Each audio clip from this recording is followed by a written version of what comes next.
Okay, now we are going to focus on identity, access, and security. This is one of the very important module for understanding because security is obviously the most important thing. In this module, we are going to focus on our directory services in Azure. We have something which is Microsoft Azure Active Directory, or the other name of this thing is now Microsoft Entra ID. You call it Entra ID, which is a new name, or you call it Azure Active Directory. It's more or less the same thing. Because people were getting confused about Azure Active Directory and Organizational Active Directory, they have changed the name of this to Entra ID. Then we'll talk about describing authentication methods in Azure, including single sign-on, multi-factor authentication, or passwordless authentication. Now we'll talk about all these things one by one, so at that time we'll see a deep dive. After that, we'll focus on describing external identities and guest access in Azure. Then we'll describe Entra conditional access. Based on some conditional rules, you can configure who can access and who cannot. We have a very important topic which is role-based access control. We can create a roles, assign the roles to the users, and then based on the roles, we will be able to control who can access which thing. The other name of role-based access control is Identity Access Management, IAM. Then we are going to focus on describing the concept of zero trust and how we can secure our resources using that. And finally, we'll talk about how the defense in depth model is going to work. And finally, our hero, which is Microsoft Defender for the cloud, we are going to talk and understand the features of that. This is what we have planned for this particular module. So let's go through this. First, let's talk about Microsoft Entra ID. As I said, this is a Microsoft Azure cloud-based identity and access management service. You can simply relate this with your organizational Active Directory because like your organizational AD is going to store username, passwords, user credential, details, maybe roles and groups and everything. Similar kind of things are going to be there in Entra ID also. This is mainly going to focus on authentication where your employees can sign in, and once they sign in, they can access the resources. We can provide a single sign-on using which they can log into multiple organizational applications or cloud-based applications. We can also manage those applications, and as well as we can configure the business-to-business, B2B kind of a communication with that.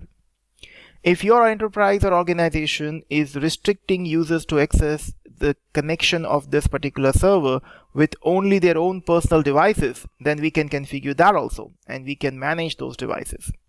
All in all, Microsoft Entra ID is a one-place solution for your identity management. When we talk about identity, obviously a user can provide an identity using his ID card, or maybe using his username and password, or maybe he's going to use some kind of a token. No matter what kind of a method you use, Microsoft Entra ID allows you to use that. As you can see in this diagram, we have one on-premise Active Directory at the right side. That on-premise Active Directory is connected with Entra ID using Microsoft Entra Connect Sync. Again, this is a new name of this tool. The older name was Azure AD Connect. No matter what name is this is allowing you to synchronize your on-premise Active Directory users and groups with their passwords into Microsoft Entra ID. Same way at the left side, we have our Azure hosted virtual network. We have a managed domain associated with that. And if I have a users of that virtual network and domain, those can also be synchronized and added into my Entra ID. We can gain the benefits of cloud-based domain services without managing the domain controller. And we can also run the legacy applications in the cloud, which will automatically associate and synchronize with Microsoft Entra ID. Now we have authentication authorization. Now obviously, this is not a new word for any of you. We know authentication is identifying the person or a service who's actually trying to access some particular resource. In short, who are you? The answer of that thing is authentication. So you have to prove that you are a valid user. And then once you're a valid user, what kind of access you have? Are you a valid person to access a certain secure resources? Well, that is something which is based on authorization. Most of the time in the organizations, when a user is having an identity access card, that access card is telling us that he is an authenticated user of that organization. But same way, there are chances that the same user is not authorized in the certain premises of the office. Maybe there is a network server room, maybe there are some other areas which is only for the authorized personnel, then everyone in the organization cannot access there in those secure areas with their identity access card. That is all about authorization. Our Entra ID manage authentication, authorization both, so that is what we have to focus on. Okay, now we have multi-factor authentication. MFA or multi-factor authentication is one of the very common practice in most of the organization. When you provide a username and password to a user, he can use to log in into multiple devices and applications using that. But now there are chances that this username and password is maybe compromised. That's one of the reasons most of the time we enable multi-factor authentication, which provides an additional security for your identities by requiring 2 or more elements for authentication. Sometimes it's going to be asking for an OTP, or maybe it's going to ask for an authenticator app like Microsoft Authenticator, or maybe some other way of providing that you are a same and valid person. Enabling multi-factor authentication in Microsoft Entra ID is a very straightforward and simple thing. How we are going to do this thing? You'll see this thing in one of the demos in this course, so look forward to that. When we talk about Microsoft Entra external IDs, we have actually B2B and B2C kind of integrations with that. As you can see in this diagram, you're going to have a tenant, which is a part of Microsoft Entra ID for your organizational domain. When you have this tenant configured inside Microsoft Entra ID, that is something which we are going to associate with our other partners. Now these partners, vendors, suppliers are actually nothing but some other companies which are connected with your organization.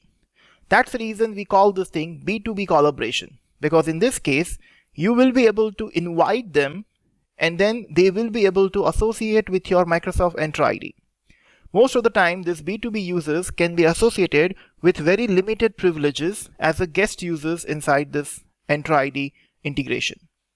When this is going to happen, it is also going to use self-service sign-up process, where there are chances that the users are going to provide their personal email IDs from Google or Hotmail or Outlook, or they can maybe using their Facebook account or Twitter account for that.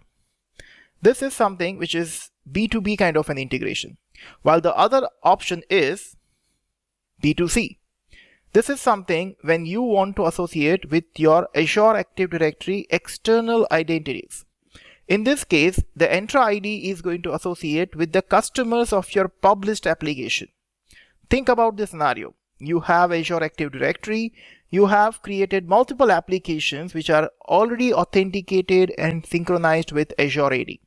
When this is happening, your Azure AD is going to take care of the authentication authorization of those applications. The users who are connected with your applications are actually your customers. They are using your apps, and inside the application, when they are going to log in, they can provide a different kind of authentication mechanism.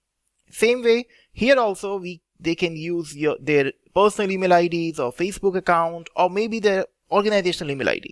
When this happens, this is going to be an association of identities. This is something which is coming under the criteria of B2C kind of Azure Active Directory integration. And in this case also, the single sign-in, the sign-up and sign-in process is all going to be taken care by the user flows and custom policies, which you can configure within your applications as well as inside the configuration of your B2C Azure Active Directory. Now let's talk about conditional access. Conditional access is used to bring signals together. Now, to make the decisions and enforce organizational policies. Now, what I mean by this, we know that when we are providing an access to a user, there are chances that that user can access this resource at maybe different places and maybe different devices. And maybe there are chances that because of the usage in different devices and different locations, there are chances that there is a risk associated with that. That's the reason the modern security perimeter now extend beyond an organization's network to include users and device identities. Your organizations can utilize these identity signals as a part of their access control decision. You can configure conditional access, which is a tool associated with Azure Active Directory, which brings this signal together. to make the decision and enforce organizational policies. You can define the conditional access policy with the if and then kind of a statements. If a user wants to access a resource, then they must complete an additional action. Maybe if a user is trying to access a resource outside the organizational premise, then he needs to provide a multiple factor authentication in that. If maybe user is trying to access the resources from outside the country, we want to block it. All these decisions based on the conditions you can define inside the conditional access policies. Next we have role-based access control. Now as I said, RBAC or Identity Access Management is the other name of this thing. This is all about fine-grained access management. So we know that our users are actually associated with our Microsoft Entra ID. And then using that credential of Microsoft Entra ID, the users can be capable to access the resources which are inside their Azure subscription and resource groups. When this kind of thing happens, we want to make sure that we segregate the duties within the team, and we want to grant only the amount of access which is required for that particular user to perform that particular job. Now maybe in my organization I have some developers, some administrators, some are just business users and HR. When they are going to associate with this, they all are not going to have the access on my Azure resources which are inside resource group. Same way, not everyone is going to have same kind of permissions on that. When this kind of scenario is there, role-based access control can help me to manage this permissions, and they allow me to perform the particular jobs on that at the different hierarchical level. We can define role-based access control at the resource level, resource group level, Azure subscription level, or even at the Entra ID level. We can enable this to access the Azure portal also and controlling the access of the resources. If we do not allow, they cannot see how many other members are available in the tenant, or they even cannot log in into Azure portal. Now next is zero trust. Zero trust is a very common word which is nowadays used by most organizations. In older days, the classical approach which we use to secure our resources is we are going to restrict everything into a secure network. I'm sure you remember those days when organizations have their own network and they do not allow anything should be accessible outside their network. But that's not the case nowadays. We have most of the employees working from home or from the remote locations. When this kind of thing is there, how can we take care of security? Well, the answer is zero trust. You can secure your assets no matter where they are with the zero trust policy. This is going to protect your assets no matter where it is with the centralized policy. Every time when you try to connect with your office network or you try to access any resources, our tools are now centrally synchronized with the zero trust policy. Every time when you log in or authenticate, you have to use a multi-factor authentication, you have to provide an additional security things. You maybe need to use only those devices which are compliant by the organization. These are all reasons we are making sure that we are not going to trust any device, any user, any browser or any application. It's totally zero trust. Finally, with all this discussion, I'm sure you understood that we are taking security very seriously in Microsoft Azure Cloud. And that's one of the reasons we have an architecture which is a layered approach following to secure your computer and data. As you can see here in this diagram, this is something which is known as defense in depth. Obviously, in recent world, data is the most important thing for all of us. When we have a data which is most important thing, you can see in this layered approach, data is the center of that particular layer, which is at the rootmost level. If anyone is trying to attack my system, if anyone is trying to attack, I want to make sure that the attack against one layer are isolated from the subsequent layers. Like maybe the topmost layer is physical security. There are chances someone can break the physical security and enter on the premise. But then also, if they do not have the identity and access, they cannot access certain things. Suppose somehow they manage identity and access also. Then they have to make sure that the perimeter, network layer, compute layer, application layer, and data layer securities are managed. Now all these multiple levels of protection which we are configuring here is just to make sure that there is not only one single key using which you can open everything.